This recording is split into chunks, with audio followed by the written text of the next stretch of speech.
Good afternoon and welcome to It's Kind of a Funny Story.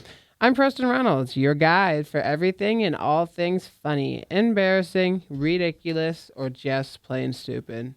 If you've seen it, then I'm sharing it. I'm here every Thursday from 2 to 3 p.m. So bring your funny story to me, and again, we will get it on here.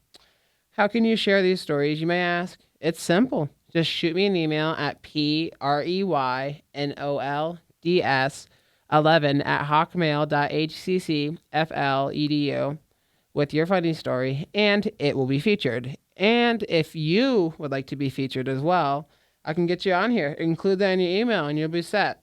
So, each week, I will be sharing what I've heard or found online or in person. These might include funny signs, stupid decisions, and any and all that might make you LOL. And remember, I will be laughing with you, not at you. Well, a little at you. To maybe 10%, 30% tops.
All right, welcome back.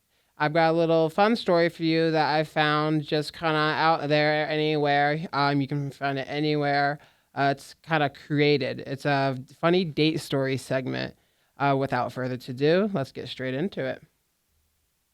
Okay, so buckle up, because this story is hands down the wildest, most ridiculous, and genuinely funny date I've ever experienced. Picture this. It's a random Tuesday. I'm lounging on my couch, half watching reruns and half scrolling through dating apps, not expecting even a hint of excitement. That's when I stumble across Alex's profile. The first thing that catches my eye, his bio says, tried to flambe crepes, lost my eyebrows, but not my spirit. Naturally, I'm intrigued. He's got goofy dog photos, a picture of him grinning next to a mountain on some questionable hike, and one where he's awkwardly holding a spatula. The vibe? Cute, a little nerdy, and probably not dangerous. He messages first with a bold, tacos or sushi. I mean, is there a right answer? I said tacos, obviously, because you can never go wrong with tacos. So date night arrives, and in a twist, I'm actually early. I kill time in the parking lot, rehearsing witty lines, and battling the existential crisis of having nothing to wear. After deciding on a shirt that's either quirky or tragic, I take my spot at the table and immediately regret every outfit decision I've ever made. Then Alex walks in. He's scanning the restaurant like someone playing real-life Where's Waldo, waving with the confidence of someone who definitely does not know who he's meeting. His wave lands on the waitress. Not me, and for a second, I think he's going to join her at another table. When I finally flag him down, he blushes bright red, apologizes, and admits, "Sorry, I thought you were standing, or taller, or the waitress, or this is off to a great start, isn't it?" Honestly, the awkwardness is kind of adorable and already breaking the ice. We finally settle in, and Alex launches into a passionate monologue about the glory of authentic street tacos. He orders for both of us, bold move, and brags about his iron stomach that can conquer any spice. Not to be outdone, I claim to love spicy food, which, if I'm honest, is wildly optimistic. The chips and salsa arrive. Alex goes straight for the hottest salsa, dabbing enough on his taco to make grown men weep. I follow suit, determined to survive. One bite and I'm instantly regretting all my life choices. Eyes watering, nose running, mouth a volcanic inferno. Alex, meanwhile, takes a bite and immediately starts hiccuping, loudly and uncontrollably. The table next to us is staring. We're both trying to act cool, but end up doubling over, tears streaming down our faces, laughing so hard I accidentally snort salsa. Our drinks arrive, except instead of the margaritas we ordered, the waiter brings us two giant, garish, virgin pina coladas, complete with tiny umbrellas and enough pineapple to make a fruit salad jealous. We clink glasses anyway, toasting to the worst drinks ever. That's when a mariachi band materializes out of nowhere, sweeping up to our table like we're in a low-budget rom-com. They launch into a dramatic serenade, and Alex, with all the confidence of a person who doesn't speak Spanish, leans over and whispers, "This song's about true love." I sneakily Google the lyrics, only to discover it's actually about a guy whose goat ran away. But watching Alex sway and snap along, oblivious, is just too good to interrupt. Conversation bounces all over the place, from our favorite dog breeds. He's a golden retriever guy, I'm a sucker for mutts, to our styles. Alex admits to having a mullet phase. Business in the front, party in the back, he proclaims, and yes, there's photographic evidence that really should have stayed hidden. I confess to dyeing my hair green for punk rock reasons that, in hindsight, were probably more about rebellion than style. We're both cackling at our mutual awkwardness when Alex, clearly trying to impress me, decides to order dessert in Espanol. He attempts a flamboyant "un flan por favor," but something gets lost in translation. Moments later, the waiter returns with a towering mountain of pickled jalapenos. I look at Alex. "Dude, I think you just ordered pain for dessert." Of course, now we both feel obligated to eat some. We each pop a few jalapenos, immediately regretting it, faces contorted, barely able to breathe, tears and laughter mixing until I accidentally spill salsa on the tablecloth. In an effort to cover it up, I use a napkin, which only spreads the damage, creating an abstract work of art that will definitely not come out in the wash. Eventually, the chaos dies down, and it's time to leave. Alex, determined to be a gentleman, offers to walk me to my car, solemnly warning, "Full disclosure, I have zero sense of direction, and am basically a disaster on uneven ground." We venture into the parking lot. That's when I spot it, a lone tortilla lying in our path. Before I can warn Alex, he steps right on it, feet flying out from under him, executing an unintentional dance move that would make a breakdancer jealous, and ends up sprawled on the blacktop. I rush to help, only for my heel to betray me spectacularly, snapping off so I go tumbling beside him. Now we're both on the ground, surrounded by tortilla shrapnel and taco remains, absolutely losing it. Our laughter so loud it triggers the parking lot's security lights. There we are, lying on the pavement, picking cilantro out of our hair and gasping for air. We finally manage to scramble to our feet, brushing ourselves off. Alex looks at me, sheepish but grinning, and asks, "So, you want to do this again?" "Maybe somewhere with less food on the floor." I answer, "Sure, but only if it's pizza and nobody brings salsa." He laughs. "Deal. Next time, no spicy stuff, no music, and absolutely no falling allowed." And that, my friends, is how my epic disaster of a date turned into one of my favorite stories. Surprisingly, a pretty awesome friendship. Because if you can survive flaming tacos, jalapeno-induced suffering, and synchronized parking lot wipeouts together, you might just have stumbled into something great. Okay, so What a story, huh? And it sounds like they stayed friends after that, after all. Again, this is something that I think that I would do. I love my friends, and if I ever dated one of them, I just, I think it would go that way. We go back to being friends. And speaking of friends, here is Just a Friend by Biz Markie.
Welcome back. And next up, we do have a story from when me and my family member took our dogs and an extra dog that we were taking care of to Alabama, fleeing from Hurricane Irma back in 2017. Without further ado, here it is. I believe it was 2017 when Irma was coming towards Tampa, and we'd finally decided that we weren't going to weather the storm and leave this time around. Had never done that before, always stayed and weathered the storm, but a friend of mine who went through a horrible, horrible hurricane in Mississippi some years back called me. I hadn't talked to her in years, called me and said, Holly, I think this is the one that you need to really watch out for and you need to get out of its way. So, almost last minute, we packed everything up, including all of our hurricane snacks for the most part. My husband was staying back. He wanted to stay for work. Packed up 2 cats, our dog, and a dog that was staying with us because I would take care of people's dogs when they went on vacation. And I'd contacted the owner of the dog, and she said, oh, yes, this is wonderful. Please take the dog with you. And we were going to take the third cat that we had, but she decided she didn't want to come, and we couldn't get her out of the house, so she was going to weather the storm. We always made a joke that she was pretty chunky, pretty chonky, and we figured if the hurricane hit that she would be fine. So we packed everything up. I had mapped everything out. We were going to go to Atlanta. We decided, I saw that the storm looked like it was going to maybe come up through there. So instead, Birmingham was the way that we were going to go. I'd never been to Birmingham, never went that way before. We were going to do that. So I sat down the night before, mapped everything out, also went through all the different gas stations that we could that we could go to get gas, because I figured, my goodness, there's going to be a run on gas all the way up. And I got to tell you, that did work. That was something I'm so glad that I took the time to do. Between that and Gas Buddy, Gas Buddy app, it'll tell you what's open or if they had any gas, and that was just wonderful. The trip up and over, very slow. And sometimes we were going 5-10 miles per hour. I think 30 was tops. I can't remember us going any more than 30 miles per hour. The trip ended up taking, I believe, 18 and a half hours. No stress, to be quite honest. Everything worked out well. The animals were fantastic. Well, okay, fine. I had one cat that just, calico, she wouldn't shut up, but she calmed down after a couple hours. The other cat was a Maine Coon mix. We ended up letting her out when I was driving at night. And she was very cool. She came up, sat next to me, curled up, purred. I mean, we were going no more than 15 miles per hour for the most part. So I considered it pretty safe. Made it to Birmingham. After, again, 18 and a half hours, I had found a place that we were going to stay along the way. And once we got there, we had found that really everybody there, they were people that were also running from the storm, and they had their animals with them. They had a lot of dogs. I didn't hear a whole bunch of dogs, but we'd be out, with the dogs every day, so many times a day, and that was kind of cute. And we talked to each other around dinner time. We could stay in our rooms, but we would go down and be with everybody else, and they had of course, they had the weather on, and we'd see what was going on in our respective areas, and we'd talk about it. It was kind of neat. It was camaraderie. We're all in the same boat, so to speak, all in the same hotel. All the snacks and everything we brought with us, it was I don't want to call it an efficiency, but, refrigerator and such that we had in there. So we were set pretty well for about 3 days, close to walking distance to Walmart, other stores. Where we were, it was fine. Gotta say this, though, the storm did turn and came through where we were. It wasn't bad, though. We had a lot of hard rain, but it was, nothing bad. Kept in touch with all of our friends and my husband and neighbors, and everybody was fine. We never lost power at our house. Other areas were hit pretty darn hard and felt horrible for them. The trip back wasn't too bad. Did the same thing as I did on the way up. But what we ended up doing was doing the back roads.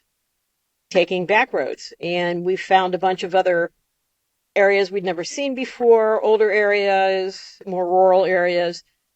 But this was the best thing ever because we met so many nice people.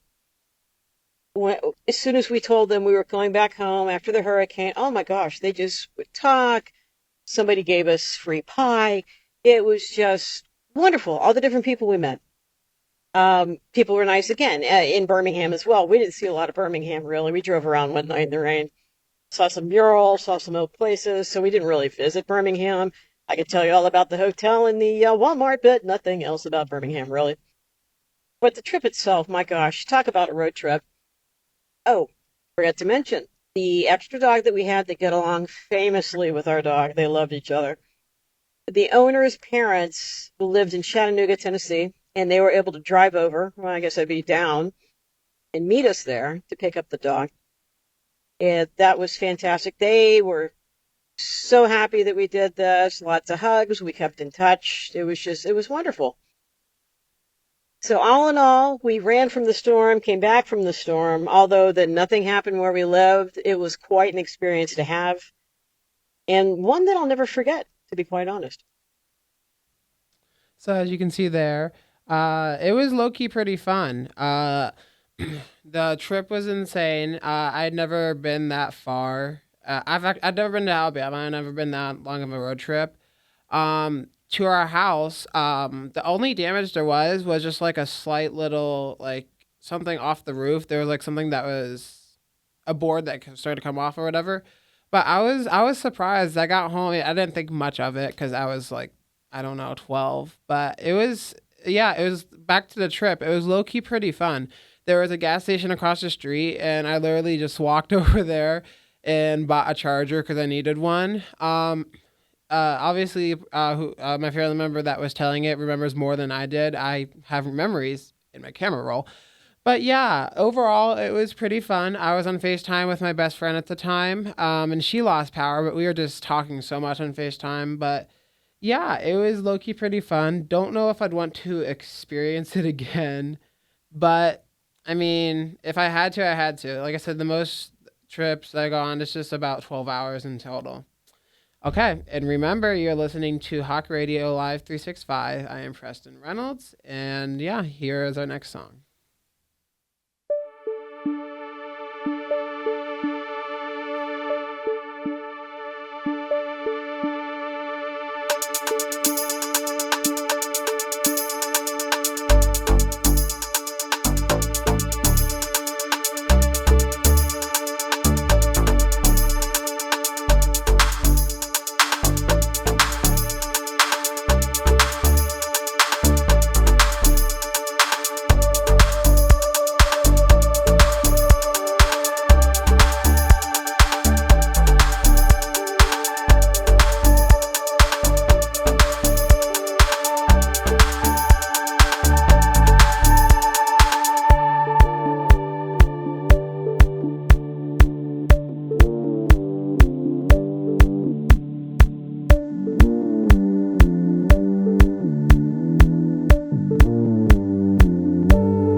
All right, welcome back. You are still listening to Hawk Radio Live 365 with Preston Reynolds, me.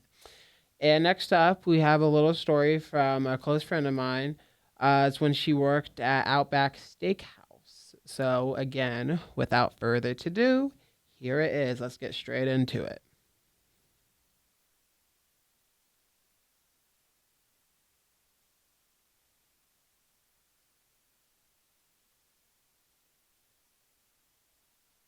When I was in college, I waited tables.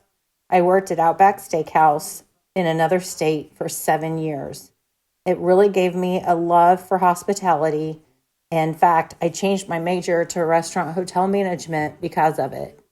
I still to this day work in the hospitality industry and love what I do. I love meeting my new clients and I love taking care of their needs. But I'll never forget this one night. It was so funny and just something popped out of my mouth that I had no idea that was coming out, and I could have gotten in a lot of trouble for it, but it is funny to think back at now. So that night, I had two couples come in and sit down at the same table. They were obviously on a double date. So I greeted them. I got their drink order and their appetizer order, turned that in, grabbed their drinks from the bar, and came back to take their order. They weren't ready yet, so I went back to check on their appetizer. I grabbed it and took it back out to the table and took their dinner order. At Outback at that time, we were told to start at the left-hand side of the table and work our way clockwise around. So I started with the man on the left-hand side of the table. He ordered an Outback special, cooked medium rare, a salad and a baked potato. His girlfriend or wife ordered an Outback special, cooked medium rare, with a salad and a baked potato. Then across the table, that wife or girlfriend ordered an Outback special, cooked medium rare, salad and a baked potato. Are you getting the theme here? So I go to the last person at the table, the husband of the second woman, and I asked him what he would like, and he said an Outback special, butterflied, which means it's cut in half basically, and well done. Without even thinking, out of my mouth came, and I quote, "Oh, so you want the Nike swoosh to be on the side of your shoe?" End quote. Everybody just stopped, and it felt like the entire restaurant was silent for what seemed like 5 minutes, but it was really probably only 10 seconds tops. And then everyone started laughing. I was so thankful that everybody was laughing. He turned bright red, but at least he didn't complain and get me fired, because that could have gotten me in some really hot water, and I probably could have gotten fired for it.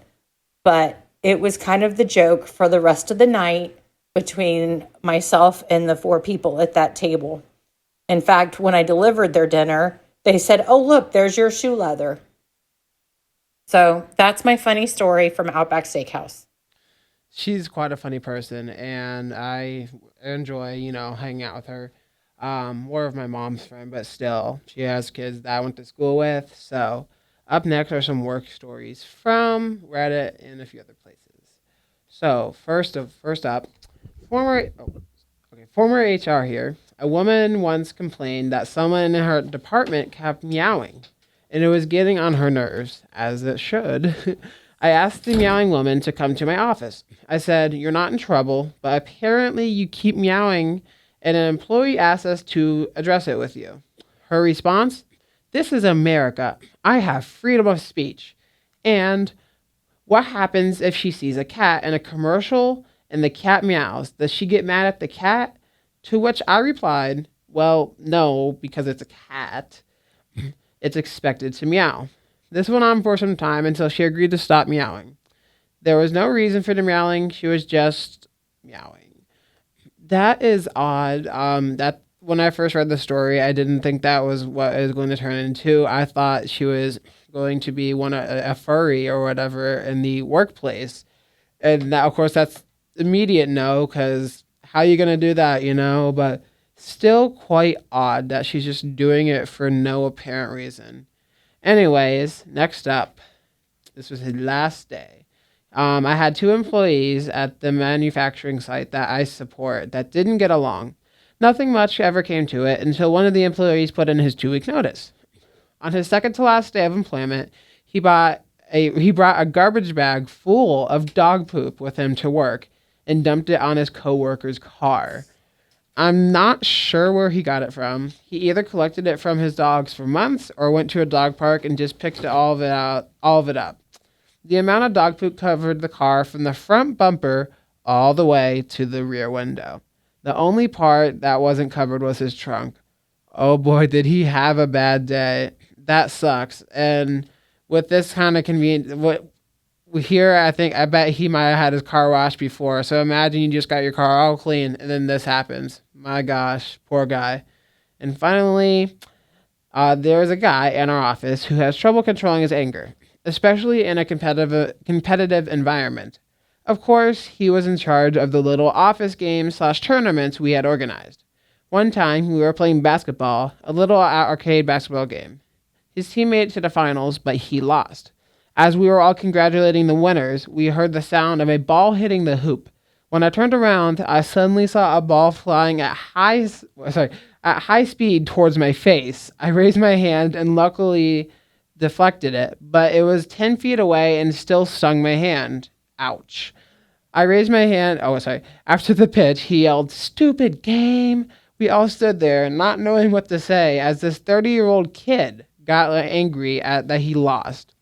Needless to say, HR stepped in and he was no longer in charge of the office games. Period. He shouldn't be. I mean, some people never grow up, and that's very evident here. So I know I'm never going to get that way, but I don't know what I'm going to run into in the future. My gosh. So, our next little tidbit here. I worked at the Humane Society of Tampa Bay during summer of 2022 and 2023. It was for my school's Bright Futures program, so I can get the 100 hours I needed to graduate. So basically, the first day I was cleaning dishes in the sink, which is mainly what I did in the kitchen. I cleaned dishes, and then I walked dogs. Second day, I thought, okay, maybe it'll be a switch up, or maybe I'll do the same thing. They had me cleaning crate kennels and cat litter boxes. That was torture. I did not like that. I have a few photos I took of me just like doing just all this dirty work. It wasn't fun. We had this kind of like what they use to clean restrooms, where they have the little soap thingy and it's attached to like a power washer, and then you have to spray it all down. It was a lot of work, needless to say, and it lasted the entire shift. I think it was my entire shift. My shift was 4 hours, so definitely not the most fun thing, but it was a hard day's of work. And speaking of hard days of work, except for night, here is Hard Day's Night by the Beatles.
All right, welcome back.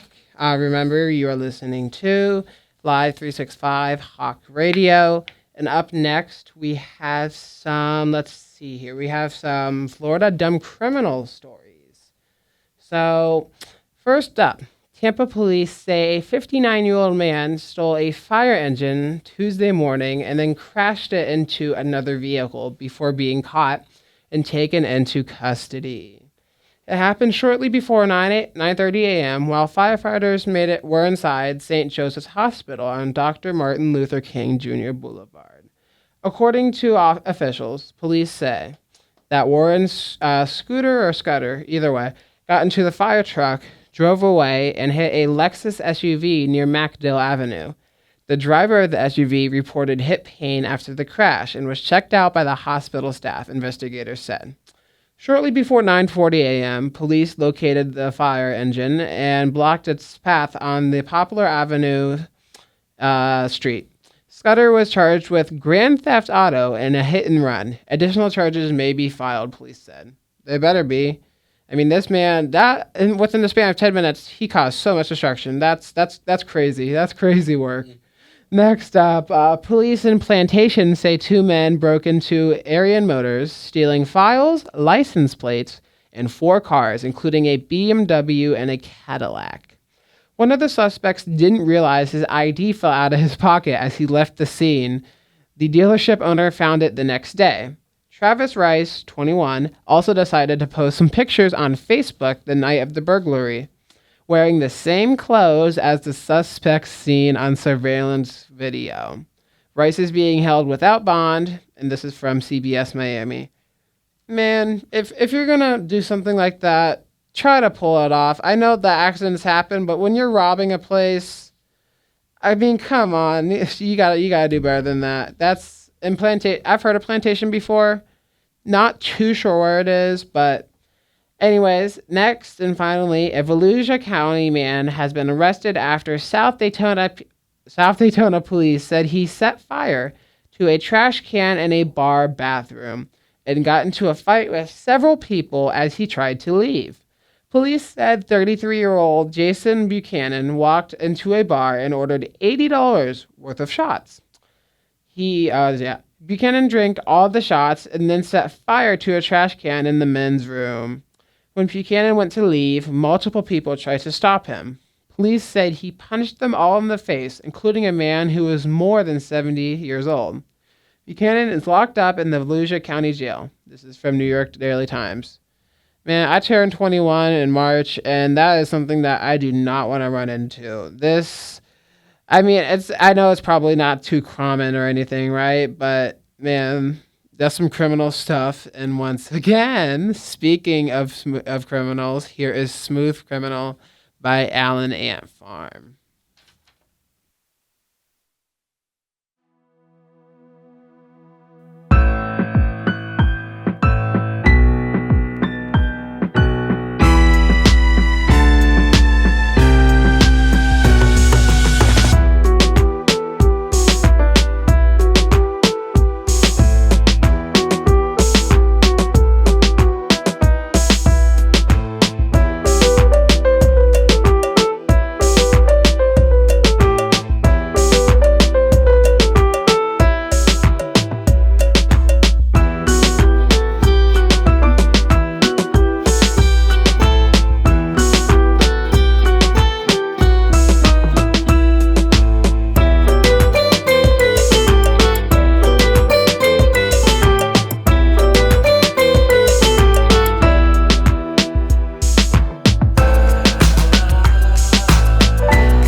All right, welcome back. Remember, you can send my emails to me with your funny story at PREYNOLDS11 at hotmail.hccfl.edu, and I'll get back with you. I am Preston Reynolds, and finally, as our final part of the show, we have some weird Florida state laws from Travel Inspiration. First up, it is illegal to sing in a public place while attired in a swimsuit. Maybe it's just to stop people from causing public disturbance. But next time you go to the beach, you might want to be careful with when your favorite song comes on. Okay, never heard of that one. These might be, old laws that aren't in place anymore. But anyways, let's keep going. A special law prohibits unmarried women from parachuting on Sunday, or they risk being arrested, fined, and/or jailed. So this one is really weird. Parachuting is legal. Unmarried women parachuting is also illegal. Is also legal, even though during the weekends or on Saturdays is legal. But wait, they can't do it on Sunday for the risk of a fine or facing jail time? What the heck, man? I mean, anyways, let's keep moving. An elephant, goat, or alligator tied to a parking meter attracts a parking fee just as it would for a vehicle. It is a fine Tuesday morning, and you're riding your elephant to work, but obviously it can't ride with the elevator, so you have to, quote unquote, park it outside. I mean, I hope it doesn't ride in the elevator, because, it can't even fit in. That would be concerning. Imagine you walk into work, and it's like, oh, you brought pet Frank today. Oh, okay. So keep it moving. Oh yeah, and also you could probably say it's a lazy afternoon and decide to take on your alligator grocery shopping. You would have to leave it outside the building though. Before we continue, I apologize for the mispronunciation of our last song. It's Alien Ant Farm, not Allen. Continuing, you are not allowed to break more than 3 dishes or chip the edges of more than 4 cups and or saucers in a day. I'm not sure. I'm sure no one wants to voluntarily smash fine cutlery, unless, of course, you're participating in the Greek tradition. But one of the dumb laws in Florida specifies that even if you do, you shouldn't break more than 3 dishes or chip more than 4 cups and or saucers in a day. Again, I think these are old laws, but man, are they funny, because where else are you going to hear about this? I mean, not in the Florida man stuff. Maybe. Hold on, let's keep going. You may not fart in a public place after 6 p.m. on Thursdays. While talking about the weirdest laws in Florida, you cannot miss this one. It is quite shocking why someone thought that a particular day and time should be highlighted for this. Even more surprising, the legislators decided to vote in favor of such a law. Either way, you can pass gas before 6 p.m. on Thursdays, but after that, you have to hold it until you reach home. And that is a personal death trap. Because how are you gonna do that? How each person that passes gas is like, okay, you're going to jail. Like, what? Anyways, next up we have, it's considered an offense to shower naked. The crazy laws in Florida keep getting weirder and seem to have intruded into people's personal lives too. Do you also have as many questions in your head as we do? How did the legislators want Florida to shower? Fully clothed and swimwear applicable? We're not sure what the agenda was here, but if we were to think of something as weird as the law itself, we'd think it was to save the cost of washing clothes. I don't know. I feel like that might increase the cost because now they're getting all wet and you have more to do. Also, are they spying on us in our home? I thought I was safe in the shower, but oof. Anyways, coming up next, we have men cannot wear strapless dresses in public places. Florida's weird laws are inclusive and do not leave out men in strapless gowns, but wearing those in public is, however, prohibited under Florida statute. Didn't plan on doing that. Don't think I ever plan on doing that. So I guess that's good to know there. Anyways, failing to tell your neighbor their house is on fire is illegal. We are sure you want to inform your neighbor on moral/human grounds about their house being on fire, right? But Florida felt the need to make it punishable by law in case you didn't do so. As a result, Statute 877 15 explicitly states that if you are aware and fail to inform anyone whose property is on fire, that you will be guilty of a misdemeanor. I mean, if it's the house next door to mine, how am I not going to know it's on fire? Maybe Florida's just trying to step in and trying to help, but I think I'm good, buddy. Anyways, next up, we have it is illegal to skateboard without a license. Florida Statute 316.008 does state that you cannot roller skate or skateboard on the road except while crossing it on a crosswalk without a license. You are also prohibited from skateboarding on any government property, e.g., in a police station. That how are you supposed to skate in a police station? I don't see many open places there. And without a license, dang, I've been doing illegal stuff skateboarding before without a license, and I didn't even know it was illegal. And finally, it is illegal to fish while driving across a bridge. Some of the odd Florida laws have some semblance of sense. This, for instance, makes sense when you think of someone who has parked their vehicle on a narrow bridge and is fishing, which might cause a traffic nuisance. In the traffic control section of Florida Statutes 316.1305 states that fishing from a state road bridge is an infraction in such a case. Well, duh, no kidding. Again, with all the bad drivers out there, this is something that I've never seen, but also that we don't need. I mean, I think you should be paying attention while going across a bridge. Have y'all not seen any movies about how things go wrong on the bridges? I don't know. I'm not one to play like that. I want to just get across the bridge, get to my destination. Anyways, that is all I have for you today. I hope you enjoyed my show. And remember, you can tune in every Thursday from 2 to 3 p.m. I'll be back next week with our next show. Thank you and have a good day.